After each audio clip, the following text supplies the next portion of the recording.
దేవుని వాక్యం అనేటువంటిది ప్రతి మనుష్యుడు అనుదినము కూడా వినాలి.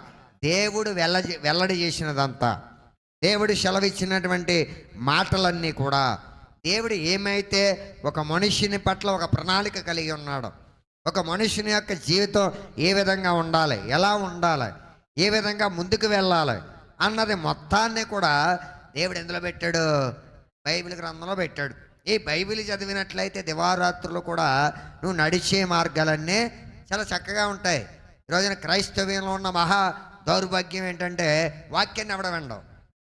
ప్రతి ఒక్కరు కూడా అయ్యగారు వచ్చి ప్రార్థన చేయండి, అమ్మగారు వచ్చి ప్రార్థన చేయండి, నా ఇంట్లో బాధలు తొలగిపోవాలి, అప్పులు తొలగిపోవాలి, కష్టాలు తొలగిపోవాలి, వేదన తొలగిపోవాలి, గట్టిగా ప్రార్థన చేయండి అని అడిగేవాళ్ళే తప్ప నా జీవితం మారడానికి మంచి వాక్యాలు నాకు బోధించండి, బుద్ధి చెప్పండి, గడ్డి పెట్టండి అని ఎవరు అడగరు. ఏం పెట్టలేరా?